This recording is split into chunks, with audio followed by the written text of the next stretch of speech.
बिस्मिल्लाहिर्रहमानिर्रहीम। I am doctor Arshad Mahmood. So आज की वीडियो के अंदर हम बात करेंगे कार्डिक कैथेटराइजेशन पे, जो कि एक इम्पॉर्टेंट स्टेशन है और टॉक्स के अंदर आपको अक्सर आ जाता है, चाहे वो एमडी के टॉक्स हों, एससीपीएस के टॉक्स हों और इवन एमआरसीपीएससीएच के अंदर भी इस स्टेशन को डिस्कस किया जाता है। हम देखेंगे कि कार्डिक कैथेटराइजेशन कैसे की जाती है और सबसे इम्पोर्टेंट ये है कि इसकी इंटरप्रिटेशन कैसे करनी है। मोस्ट ऑफ टाइम आपको डाटा मिलेगा कि ये इसकी वैल्यूज़ हैं, आप इसको इंटरप्रेट करें और इसके पेशेंट का अंडरलाइंग डिजीज़ क्या है, तो इसको हम देख लेते हैं स्टेप बाय स्टेप। अगर आप पीडियाट्रिशियन है, पीडियाट्रिक मेडिसिन में इंटरेस्टेड है, तो हमारा YouTube channel doctor Arshad Mahmood child specialist आपके लिए काफ़ी हेल्पफुल साबित होगा। इसको देखने के लिए आप इसको प्ले लिस्ट की फॉर्म में देखें और अपने इंटरेस्ट की प्ले लिस्ट को चूज़ करें। वो आपके शॉर्ट केसेस हो सकते हैं, आपके लॉन्ग केसेस हो सकते हैं, आपकी हिस्ट्रीज हो सकती हैं, आपके टॉक स्टेशन हो सकते हैं, आपकी रेडियोलॉजी हो सकती है, ईईजी ईसीजी की वीडियोस हो सकती हैं, या स्पॉट डायग्नोसिस केस सीरीज हो सकती हैं। सो अपनी पसंद की प्लेलिस्ट को चूज करें और उसके मुताबिक अपनी वीडियोस देखेंगे तो आपको सर्च करना आपके लिए आसान होगा। दूसरों के साथ भी ये वीडियो जरूर शेयर करें। आई होप कि ये चैनल आपकी एग्जाम के लिए और प्रैक्टिकल आपकी जो पेशेंट के चेकअप और उनकी मैनेजमेंट के लिए हेल्पफुल साबित होगा। डेफिनेटली कार्डियक कैथेटराइजेशन बेसिकली एक ऐसा प्रोसीजर है जिसके अंदर आप कैथेटर जो है वो इंसर्ट करते हो पेशेंट की, इधर थ्रू वेनस एक्सेस या थ्रू आर्टीरियल एक्सेस, और वो पेशेंट के राइट या लेफ्ट साइड ऑफ हार्ट में जाता है डिफरेंट चैम्बर्स में।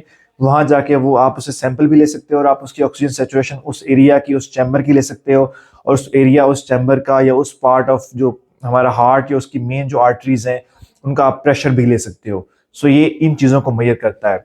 एक्सेस साइड कौन सी है हमारी? तो मोस्ट कॉमन एक्सेस साइड जो हमारी है वो फेमरल वेन है। अगर हम राइट साइड को देखना चाहते हैं, यानी कि हम वेना केवास को, राइट एट्रियम को, राइट वेंट्रिकल को या पल्मोनरी आर्टरी को देखना चाहते हैं, तो हम राइट फेमरल वेन के थ्रू जाएंगे। अगर हमने लेफ्ट साइड ऑफ हार्ट को देखना है तो फिर हम फेमरल आर्टरी के थ्रू जाएंगे और उसके थ्रू हम जो है लेफ्ट एट्रियम और जो है हमारी जो लेफ्ट वेंट्रिकल और एओर्टा को देख सकते हैं। सो इस दोनों रूट थ्रू हम जा सकते हैं। मोस्ट कॉमन जो एक्सेस है वो फेमरल वेन या फेमरल आर्टरी है। अदर देन दैट आप जो है, अगर हम नेक्स्ट से जाना चाहें तो हमारी रेडियल आर्टरी या एक्सिलरी आर्टरी है। इसी तरह वेन्स की हम बात करें तो हमारी इंटरनल जुगुलर वेन है या सबक्लेवियन वेन है, उनके थ्रू भी हम जा सकते हैं। और अगर छोटा बच्चा है तो उसके अंदर आप जो है जैसे कि हमारा न्यूनेट है, तो उसके अंदर अगर आप कैथेटराइजेशन करनी है तो हम थ्रू अम्बिलिकल वेन या अम्बिलिकल आर्टरी भी जा सकते हैं। इंडिकेशंस क्या है कार्डियक कैथेटराइजेशन की? तो इसकी दो तरह के इंडिकेशंस हैं। This can be done either for diagnostic purpose और for the therapeutic purpose. Diagnostic purpose की बात करें तो सबसे इंपॉर्टेंट ये है कि अगर किसी पेशेंट के अंदर आपको कम्प्लेक्स कंजेंटल हार्ट डिजीज मिल रही है, जो एको से जिसकी चीजें क्लियर नहीं हो रही, तो डेफिनेटली आप फिर कार्डियक कैथेटराइजेशन के थ्रू जाते हैं। इस तरह कम्प्लेक्स कंजेंटल हार्ट डिजीज को जब आप कोई सर्जरी करते हैं तो आप प्री ऑपरेटिवली कार्डियक कैथेटराइजेशन करते हैं ताकि उसकी जो है फाइन डिटेल्स को आप देख सकें। इसी तरह अगर किसी पेशेंट के अंदर पल्मोनरी हाइपरटेंशन है, सीवियर पल्मोनरी हाइपरटेंशन है, आपने उस पेशेंट का जो है कोई left to right shunt close करना है, सपोज पेशेंट को वीएसडी है जो आपने क्लोज करना है, और उससे पहले आप उसके पल्मोनरी वास्कुलेचर को जरूर देखना चाहेंगे कि ऐसा ना हो कि पेशेंट के अंदर कुछ सीवियर पल्मोनरी हाइपरटेंशन है।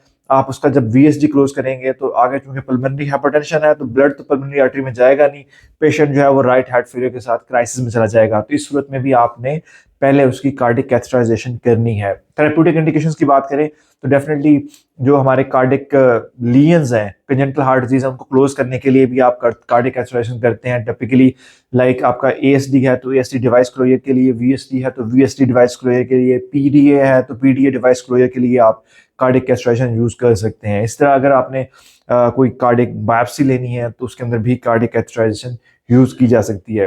अगर इसकी कॉम्प्लिकेशंस की बात करें तो डेफिनेटली जब आप कैथेटर इंसर्ट करते हैं तो वहाँ पे आपको ब्लीडिंग हो सकती है, हीमाटोमा हो सकता है और इन्फेक्शन बन सकता है।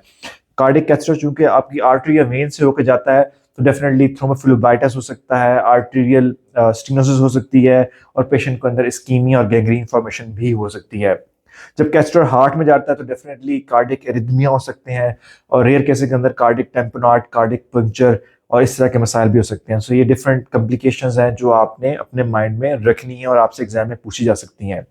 अब आप सबसे इंपॉर्टेंट स्टेप की तरफ आते हैं जो कि है इंटरप्रिटेशन ऑफ डाटा। देखिए, डाटा में दो तरह की चीजें दी जाएंगी आपको। एक तो है कि जिस डिफरेंट जो हार्ट के चैम्बर्स हैं, starting from the vena cava to the right atrium, right ventricular, pulmonary artery, left atrium and left ventricle, तो उसके आपको दो चीजें दी जाएंगी, एक उसकी आपको सैचुरेशन दी जाएगी और एक उसको आपका प्रेशर दिया जाएगा। तो आपने देखना है कि ये उनकी वैल्यूज को एनालाइज करना है और आपने अपने डिसीजन पे पहुंचना है। सबसे पहले हम देख लेते हैं कि डिफरेंट जो कार्डिक चैम्बर्स हैं या डिफरेंट जो कार्डिक आर्टरीज हैं, जो वेन्स हैं, उनके अंदर नॉर्मल प्रेशर क्या होता है। तो अगर हम राइट साइड से स्टार्ट करें तो हमारे जो वेना केवास हैं उनके अंदर जो, और even right atrium, right ventricle, उसके अंदर जो ऑक्सीजन सेचुरेशन नॉर्मली होती है वो 75% के राउंड अबाउट होती है। अगर हम लेफ्ट साइड ऑफ हार्ट पे आ जाएं तो हमारी जो ऑक्सीजन सेचुरेशन है, चाहे वो पल्मोनरी आर्टरी, पल्मोनरी वेन्स हो, लेफ्ट एट्रियम हो, लेफ्ट वेंट्रिकल हो और एओर्टा हो, इसके अंदर ऑक्सीजन सेचुरेशन हमारी जो है, क्योंकि लंग्स से ब्लड ऑक्सीजनेट होकर आ रहा होता है, तो ये 95 to 98% के राउंड अबाउट होती है। सो ये आपने देख लेना है अपना। दूसरा, अगर प्रेशर्स की बात करें तो आपको पता है कि राइट साइड हमारी लो प्रेशर है, लेफ्ट साइड हमारी हाई प्रेशर एरियाज है। तो राइट साइड पे प्रेशर जो अगर वेना केवा में आप देख लें तो 0 to 5 होता है। राइट एट्रियम के अंदर जो है वो एवरेज प्रेशर जो है वो 3 मिलीमीटर मर्करी होता है। इसी तरह अगर राइट एट्रियम की बात करें तो 25/3 होता है, और अगर हम बात करें जो पल्मोनरी आर्टरी की बात करें तो 25/8 होता है। लेफ्ट एट्रियम में ये प्रेशर बढ़ के जो है वो round about 8 millimetre average pressure होता है, और जो लेफ्ट वेंट्रिकल में जो है वो 110/8 होता है, और एओर्टा के अंदर अगेन 110/60 मिलीमीटर ऑफ मर्करी होता है। सो आपने ये चीजें वैल्यूज याद कर लेनी है। अब जब डाटा को एनालाइज करेंगे तो सबसे पहले इंपॉर्टेंट चीज है कि आपने देखना है कि जो सेचुरेशन, जो नॉर्मल सेचुरेशन है, नॉर्मल प्रेशर है, कहाँ पे चेंज हो रहा है, किस जगह पे चेंज हो रहा है। डेफिनेटली क्या होगा कि जब कभी भी लेफ्ट टू राइट कहीं ब्लड शंट होगा तो आपकी सेचुरेशन जो है वो अपग्रेड हो जाएगी। मिसाल जब अगर एएसडी कहीं पेशेंट के अंदर एएसडी है तो आपकी लेफ्ट एट्रियम से राइट एट्रियम के अंदर शंटिंग होगी, तो आपका जो लेफ्ट एट्रियम का हाई ऑक्सीजन वाला ब्लड है जब राइट एट्रियम में आएगा तो उसकी ऑक्सीजन सेचुरेशन जो नॉर्मली 75% होती है वो बढ़ के 80% हो जाएगी, 85% हो जाएगी, और डाउन ग्रोथ भी आपकी बढ़ जाएगी। तो आपने देखना है कि आपकी किस चैम्बर में, किस एरिया के अंदर आपकी ऑक्सीजन सेचुरेशन बढ़ रही है या कम हो रही है। अगर राइट एट्रियम के लेवल पे ऑक्सीजन सेचुरेशन उसकी राइट साइड की बढ़ रही है तो इसका मतलब है कि राइट एट्रियम के लेवल पे लेफ्ट टू राइट कोई शंट हो रहा है, जो कि एएसडी भी हो सकता है। इस तरह अगर आपकी राइट एट्रियम की ऑक्सीजन सेचुरेशन तो 75% है, लेकिन राइट वेंट्रिकल के अंदर ऑक्सीजन सेचुरेशन आपकी ज्यादा हो रही है, 75 से 85% हो गई है, तो इसका मतलब ये है कि राइट वेंट्रिकल के लेवल पे कोई लेफ्ट टू राइट शंट हो रहा है। दैट कैन बी वीएसटी, कि उसमें लेफ्ट टू राइट ब्लड जब शंट होगा तो राइट साइड की ऑक्सीजन सेचुरेशन आपकी बढ़ जाएगी, और इसी तरह आपकी जो लेफ्ट साइड की और डेफिनेटली थोड़ी सी कम हो जाएगी। तो आपने एक पॉइंट को लोकलाइज करना है कि किस पॉइंट पे आपकी ऑक्सीजन सिचुएशन अपग्रेड हो रही है, तो डेफिनेटली उस पॉइंट के इर्द गिर्द कोई लीजन है। दूसरा, आपने प्रेशर्स को देखना है। जहां पे भी आपका प्रेशर बढ़ रहा है तो उसके दो रीजन हो सकते हैं। सपोज अगर लेफ्ट टू राइट शंट हो रही है at the level of the ventricles, तो क्या होगा कि आपका एक तो राइट साइड के ऊपर आपकी ऑक्सीजन सेचुरेशन बढ़ेगी, दूसरा जब राइट साइड पे लेफ्ट साइड से जब ज्यादा ब्लड आएगा तो डेफिनेटली जब ब्लड ज्यादा आएगा तो उस साइड का प्रेशर भी बढ़ जाएगा। नॉर्मली आपको पता है कि राइट वेंट्रिकल का प्रेशर जो होता है वो 25/3 होता है। अगर ये प्रेशर बढ़ के राइट वेंट्रिकल के ऊपर 35/8 हो गया तो इसका मतलब प्रेशर भी बढ़ रहा है, और जब ऑक्सीजन सेचुरेशन भी बढ़ रही है तो इसका मतलब ये है कि ब्लड फ्लो उस साइड पे हो रहा है। तो प्रेशर बढ़ने की एक रीजन जो होती है वो शंट हो सकता है कि एक्स्ट्रा ब्लड उसके अंदर आ गया। दूसरी रीजन क्या हो सकती है कि नैरोइंग। सपोज ये है कि अगर पल्मोनरी वॉल्व की स्टीनोसिस है, पल्मोनरी वॉल्व तंग है, तो क्या होगा कि आपके राइट वेंट्रिकल का प्रेशर बढ़ जाएगा और पल्मोनरी आर्टरी का प्रेशर कम हो जाएगा। ठीक है, तो इस सूरत में ऑक्सीजन सेचुरेशन कहीं पे चेंज नहीं होगी। जैसे होगा कि जो ब्लॉकेज है उससे पहले वाले एरिया का प्रेशर बढ़ जाएगा और उससे जो डिस्टल वाला एरिया है उसका प्रेशर कम हो जाएगा। मिसाल के तौर पर अगर किसी पेशेंट के अंदर जो है वो एओर्टिक स्टीनोसिस है या फिर कोआक्टेशन ऑफ एओर्टा है, तो उसमें क्या होगा कि आपका जो लेफ्ट वेंट्रिकल है उसका प्रेशर बढ़ जाएगा, जो कि नॉर्मली जो है वो 110/80 होता है, 110/8 होता है, तो वो बढ़ के आपका जो है वो 120/40 हो सकता है या कुछ और हो सकता है। और जो एओर्टा है उसका प्रेशर जो नॉर्मली 110/60 होता है वो कम होकर आपका 75/50 हो सकता है। राउंड अबाउट मैं बता रहा हूँ आपको। तो इसमें क्या होगा कि सेचुरेशन कहीं पे चेंज नहीं होगी, जस्ट प्रेशर आपके जो प्रीवियस चैम्बर है जहां से ब्लॉकेज है उससे प्रॉक्सिमल पार्ट में आपका बढ़ जाएगा और डिस्टल पार्ट में नॉर्मल से कम हो जाएगा।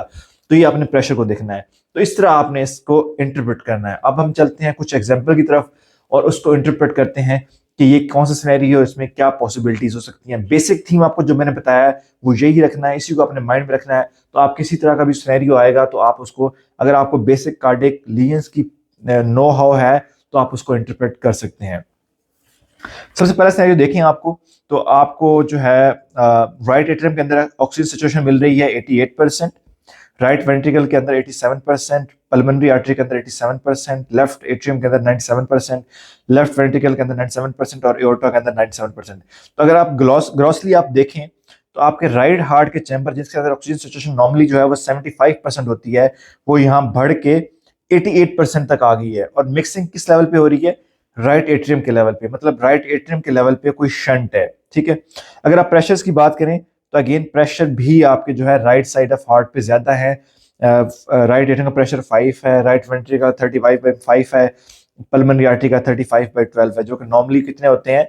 नॉर्मली आपका राइट वेंट्रिकल में 25/3 होता है और पल्मोनरी आर्टरी के अंदर 25/8 होता है, तो ज्यादा प्रेशर्स हैं आपके। और इस तरह आप लेफ्ट साइड पे देखें तो लेफ्ट एट्रियम का प्रेशर थोड़ा सा कम है। तो यहाँ पे क्या सिनेरियो बन रहा है कि आपके राइट साइड पे ऑक्सीजन सैचुरेशन ज्यादा है, और ये सैचुरेशन कहाँ पे बिल्ड हो रही है? आपकी राइट एट्रियम के लेवल पे। तो मतलब ये है कि राइट एट्रियम के लेवल पे शंट कोई है जिसकी वजह से जिसमें आपका लेफ्ट साइड का ब्लड राइट एट्रियम के अंदर आ सकता है। तो इसमें एक ही कंडीशन है जो इंपॉर्टेंट है जिसको आपने याद रखना है, वो है एट्रियल सेप्टल डिफेक्ट, जिसके अंदर लेफ्ट साइड का ब्लड राइट साइड में आएगा तो राइट साइड के ऊपर ऑक्सीजन आपकी बढ़ जाएगी। एक और कंडीशन होती है इसको हम टीएपीवीसी कहते हैं, जिसका दूसरा नाम क्या है? Total anomalous pulmonary venous circulation, जिसके अंदर आपकी पल्मोनरी वेन्स राइट एट्रियम के अंदर खुल रही हैं, तो उसके अंदर भी ये सिनेरियो बन सकता है। अगर आप सेकंड सिनेरियो के अंदर आए तो इसके अंदर अगर आप देखें पर्टिनेंट पॉजिटिव चीजें, तो अगर आप राइट साइड पे आए आपको, तो आपकी जो है राइट एट्रियम में 75% सिचुएशन है, राइट वेंट्रिकल के अंदर 75% है, पल्मोनरी आर्टरी के अंदर आपकी सिचुएशन बहुत ज्यादा है, दैट इज 88%, ठीक है। तो आपकी पल्मोनरी आर्टरी के लेवल पे सिचुएशन अपग्रेड हो रही है, ठीक है। अगर आप लेफ्ट साइड की सिचुएशन आपकी नॉर्मल है, दैट आर 95%, 95%, 95%। अगर प्रेशर की बात करें तो अगेन प्रेशर आपका जो है वो राइट वेंट्रिकल के लेवल पे भी ज्यादा है और पल्मोनरी आर्टरी के लेवल पे भी ज्यादा है। और अगर आप लेफ्ट साइड की बात करें तो आपके प्रेशर्स जो हैं वो 110/8 है लेफ्ट वेंट्रिकल पे, और एओर्टा पे 100/55 है। तो इंपॉर्टेंट पॉइंट क्या है कि आपकी सैचुरेशन जो है वो स्टेप अप हो रही है, और किस लेवल पे हो रही है? पल्मोनरी आर्टरी के लेवल पे। सो पल्मोनरी आर्टरी के लेवल पे ऑक्सीजन जब सैचुरेशन जब स्टेप अप होती है, इसका मतलब ये है कि कम्युनिकेशन है जो लेफ्ट टू राइट इस लेवल पे आ रहा है। तो एक ही कम्युनिकेशन होता है जो कि पीडीए है, जिसमें अंदर एओर्टा आपका लेफ्ट जो एओर्टा है आपका वो पल्मोनरी आर्टरी के साथ कम्युनिकेट करता है, तो एओर्टा का ब्लड पल्मोनरी आर्टरी में शंट होता है। जब एओर्टा का ऑक्सीजनेटेड ब्लड आपका पल्मोनरी आर्टरी के अंदर शंट होगा तो पल्मोनरी आर्टरी की ऑक्सीजन सैचुरेशन बढ़ जाएगी, और डेफिनेटली जब ब्लड बढ़ेगा तो कुछ ना कुछ प्रेशर्स भी बढ़ जाएंगे। तो ये सिनेरियो आपका है पीडीए का। अब हम आते हैं थर्ड सिनेरियो की तरफ, जिसके अंदर अगर आप देखें तो आपकी जो है सिचुएशन आपकी सुपीरियर वेना केवा में 68 है, इंफीरियर वेना केवा में 64 है, राइट एट्रियम 72 है, तो यहाँ तक सब कुछ ठीक चल रहा है। लेकिन जब राइट वेंट्रिकल के लेवल पे आप आते हैं तो आपकी सिचुएशन एकदम बढ़ जाती है, 84% है। इसका मतलब राइट वेंट्रिकल के लेवल के ऊपर कोई शंट है, मोस्ट लाइकली ये कोई वीएसडी ही होगा जिससे शंटिंग हो रही है, ठीक है। पल्मोनरी आर्टरी में भी अगेन आपकी सिचुएशन ज्यादा है, तो वीएसडी तो हो गया एक चीज। दूसरा, अगर आप नीचे आए सिचुएशन में तो लेफ्ट एट्रियम में आपकी सिचुएशन जो है 98% है, लेफ्ट वेंट्रिकल के अंदर आपकी सिचुएशन जो है वो 91% है, जो कि कम है, और एओर्टा के अंदर फर्दर कम है जो कि 88% है। इसका मतलब ये है कि एक तो आपका वीएसडी है जिसकी वजह से आपकी लेफ्ट वेंट्रिकल में सिचुएशन कम हो रही है, और एओर्टा के अंदर फर्दर सिचुएशन कम हो रही है। तो इसका मतलब ये है कि मिक्सिंग एओर्टा के लेवल पे भी कोई हो रही है। अगर आप प्रेशर की बात करें तो आपके जो प्रेशर्स हैं राइट वेंट्रिकल के अंदर वो काफी ज्यादा है, वो है 85/7 मिलीमीटर मर्क्यूरी, जबकि अब पल्मोनरी आर्टरी के अंदर प्रेशर काफी कम है, 20/8। तो इसका मतलब यह है कि राइट वेंट्रिकल से पल्मोनरी आर्टरी के दौरान कोई नैरोइंग है, सो राइट वेंट्रिकल के आउटफ्लो ट्रैक ऑब्स्ट्रक्शन भी आपको मिल रही है। सो आपके तीन इंपॉर्टेंट कंपोनेंट यहाँ फिल हो रहे हैं। एक तो आपका वीएसडी का एलिमेंट फिल हो रहा है कि आपके राइट वेंट्रिकल के लेवल के ऊपर ऑक्सीजन सैचुरेशन आपकी बढ़ रही है। दूसरा, आपका ओवर राइडिंग ऑफ एओर्टा का कंपोनेंट फिल हो रहा है कि आपकी एओर्टा की सिचुएशन जो है वो मजीद कम होकर 88% आ गई है, जो कि लेफ्ट वेंट्रिकल से मजीद कम है। और थर्ड ये है कि आपके अंदर right ventricular outflow track obstruction का एलिमेंट भी आ रहा है, क्योंकि आपकी राइट वेंट्रिकल का जो प्रेशर है वो काफी ज्यादा है और पल्मोनरी आर्टरी का प्रेशर उसके बाद ड्रॉप हो रहा है, यानी कि इसके लेवल के ऊपर आपकी कोई नैरोइंग है। सो टिपिकली ये जब तीनों चीजें आ जाती हैं तो आप बोल सकते हैं कि आपके पेशेंट के अंदर जो है वो टेट्रोलॉजी ऑफ फेलोज यानी टॉफ है। जो फोर्थ कंपोनेंट है that is right ventricular hypertrophy, तो डेफिनेटली वो आपको एको के ऊपर मिल जाएगी। अगर आप फोर्थ सिनेरियो के अंदर बात करें तो ये सिंपल सिनेरियो है। इसके अंदर आप देखें तो आपको लेफ्ट एट्रियम, लेफ्ट वेंट्रिकल और एओर्टा के अंदर सिचुएशन नॉर्मल दिखाई गई है, दैट इज 98%। अगर आप प्रेशर्स की बात करें तो लेफ्ट एट्रियम के अंदर 10/5 है, लेफ्ट वेंट्रिकल के अंदर काफी हाई प्रेशर है, दैट इज 152/60%। और एओर्टा के अंदर प्रेशर कम हो गया आपका 90/50। इसका मतलब यह है कि आपकी लेफ्ट वेंट्रिकल और एओर्टा के दौरान कोई ब्लॉकेज है जिसकी वजह से आपका प्रेशर कम हो रहा है। ठीक है, तो ये दो सिनेरियो में हो सकता है, या तो आपका जो है वो एओर्टिक्स वॉल की स्टेनोसिस है, या फिर आपका कोऑक्टेशन ऑफ एओर्टा है। तो इन दोनों सिनेरियो में आपका जो है प्रेशर लेफ्ट वेंट्रिकल से एओर्टा के अंदर ड्रॉप करेगा। तो हमारा इंडेक्स सिनेरियो जो था वो कोऑक्टेशन ऑफ एओर्टा का है, आपका प्रेशर कम हो रहा है, सैचुरेशन हर चीज बाकी नॉर्मल है। हाँ, अगर आप नेक्स्ट सिनेरियो की तरफ जाएं तो इसके अंदर आप देखेंगे तो आपका सिचुएशन आप देखें तो आपकी वेना केवा के अंदर सिचुएशन 30% है, राइट एट्रियम के अंदर 30%, जो कि काफी कम है। इसका मतलब पेशेंट को कोई साइनोटिक कंजेनिटल हार्ट डिजीज तो है डेफिनेटली। अब नेक्स्ट अगर आप चलें तो राइट वेंट्रिकल के अंदर आपकी प्रेशर ऑक्सीजन सिचुएशन आपकी 32% है, अगेन कम है। बट पल्मोनरी आर्टरी के अंदर ऑक्सीजन आपकी सिचुएशन बहुत ज्यादा है, दैट इज 92%। सो कोई नॉर्मलिटी यहाँ पे है। लेफ्ट साइड पे आप बात करें तो लेफ्ट एट्रियम 93% है, लेफ्ट वेंट्रिकल के अंदर 94% है, बट एओर्टा के अंदर अगेन आपकी सिचुएशन बहुत कम है, दैट इज 35%। सो यहाँ अपोजिट हो रहा है, पल्मोनरी आर्टरी के अंदर आपकी सिचुएशन बहुत ज्यादा है और एओर्टा के अंदर आपकी सिचुएशन बहुत कम है। अगर आप प्रेशर्स की बात करें तो राइट वेंट्रिकल के अंदर जो आपका प्रेशर्स हैं वो 90/110 है, जो कि काफी ज्यादा है। ठीक है, और अगर आप पल्मोनरी आर्टरी के अंदर प्रेशर की बात करें तो 60/7 है, लेफ्ट एट्रियम में 7 है, लेफ्ट वेंट्रिकल के अंदर 60/7 है, और एओर्टा के अंदर 88/60 है, जो कि कम है। तो अगर आप इसको मिलाएं चीजों को तो आप देखें तो आपकी जो है पल्मोनरी आर्टरी उसके अंदर प्रेशर, एक तो सिचुएशन आपकी कम है 92% है, और प्रेशर भी ज्यादा है उसका, और वो प्रेशर आपका लेफ्ट वेंट्रिकल से मैच कर रहा है, सिचुएशन आपकी लेफ्ट वेंट्रिकल से मैच कर रही है। सो सीम्स के पल्मोनरी आर्टरी जो है वो आपकी लेफ्ट वेंट्रिकल के साथ अटैच्ड है। एओर्टा की बात करें तो उसकी सिचुएशन आपकी मैच कर रही है विद राइट वेंट्रिकल 35 और 32%, और प्रेशर भी उसके मैच कर रहे हैं with right ventricle that are 90/10 और 88/60। सो इस सिनेरियो के अंदर आपका लग ये रहा है कि आपकी जो एओर्टा है वो अराइज कर रही है फ्रॉम द राइट वेंट्रिकल और pulmonary artery is arising from the left ventricle. So typically ये सिनेरियो है for the transposition of great arteries, that is TGA. आज सिक्स सिनेरियो की बात करें, सिक्स सिनेरियो की, तो इसके अंदर आप अगर देखें तो आपको राइट वेंट्रिकल के अंदर 65% ऑक्सीजन सैचुरेशन है आपकी, पल्मोनरी आर्टरी के अंदर 68% है, जो कि कम है अगेन। लेफ्ट एट्रियम के अंदर आपकी 95% है, लेफ्ट वेंट्रिकल के अंदर 82% है। तो सैचुरेशन आपकी ड्रॉप हो रही है at the level of left ventricle. कोई शंट है जो कि आपको लेफ्ट और राइट के अंदर कर रहा है, ये मिक्सिंग कर रहा है यहाँ पे। एओर्टा के अंदर भी आपकी सिचुएशन कम है। अगर आप प्रेशर्स की बात करें तो पल्मोनरी आर्टरी का प्रेशर बहुत ज्यादा है, जो कि 90/110 है। सो पल्मोनरी आर्टरी के लेवल के ऊपर कोई सीवियर हाइपरटेंशन है। लेफ्ट एट्रियम का प्रेशर भी आपका 100/6, सॉरी, द प्रेशर जो है आपका राइट वेंट्रिकल का 90/110 है, 90/10 है, और पल्मोनरी आर्टरी का प्रेशर आपका 100/60 है। तो दोनों प्रेशर्स आपके काफी ज्यादा हैं, so there is pulmonary hypertension. Left ventricle का प्रेशर आप देखें तो 100/12 है, और एओर्टा का प्रेशर जो है वो 100/55 है। सो इंपॉर्टेंट फाइंडिंग आपकी यहाँ पे ये है कि एक तो आपके जो राइट साइड ऑफ हार्ट है उसके प्रेशर बहुत ज्यादा है, दूसरा आपका ब्लड जो है वो राइट साइड से लेफ्ट साइड पे जा रहा है, बिकॉज आपका राइट जो लेफ्ट वेंट्रिकल है उसके ऊपर आपकी सैचुरेशन ड्रॉप हो रही है। सो टिपिकली सिनेरियो कब होता है, जब आपका वीएसडी का लीजन रिवर्स होता है। नॉर्मली क्या होता है, वीएसडी वजह से आपकी लेफ्ट टू राइट शंटिंग होती है और राइट साइड की ऑक्सीजन सैचुरेशन बढ़ती है आपकी, बट यहाँ पे क्या हो रहा है कि राइट टू लेफ्ट ब्लड जा रहा है, क्योंकि आपके लेफ्ट साइड की ऑक्सीजन सैचुरेशन कम हो रही है और पल्मोनरी आर्टरी के प्रेशर बहुत ज्यादा हो रहे हैं। तो ये सिनेरियो जब तब बनेगा जब आपका वीएसडी या कोई भी ऐसी हार्ट कंडीशन है जो लेफ्ट टू राइट शंट कर रही थी, लेकिन जब ये शंट लंबे टाइम के लिए रहती है तो आप क्या होता है, आपके पल्मोनरी आर्टरी के प्रेशर बहुत बढ़ जाते हैं, तो आपका ये शंट जो है वो रिवर्स होना शुरू हो जाता है। अब आपकी शंटिंग जो है वो राइट टू लेफ्ट होना शुरू हो जाती है। इस कंडीशन को हम कहते हैं आइजनमेंगर सिंड्रोम। सो ये टिपिकल सिनेरियो आइजनमेंगर सिंड्रोम का है, क्योंकि इसके अंदर जो है आपके पल्मोनरी आर्टरी का प्रेशर और राइट वेंट्रिकल का प्रेशर बहुत ज्यादा है, और आपकी लेफ्ट वेंट्रिकल के अंदर ऑक्सीजन सैचुरेशन ड्रॉप कर रही है। सो शंट आपका रिवर्स हो गया यहाँ पे। तो ये कुछ सिनेरियोज थे जो बहुत इंपॉर्टेंट हैं, और एग्जाम के अंदर आपको यही सिनेरियोज आएंगे जिनको आपने इंटरप्रेट करना होता है। अगर आप इसको अच्छा इंटरप्रेट कर लेते हैं तो डेफिनेटली आप एग्जामिनर के सारे क्वेश्चंस का आंसर कर सकते हैं। अब अगर आपको कोई क्वेश्चन है तो डेफिनेटली आप अपने कमेंट सेक्शन में हमसे पूछ सकते हैं।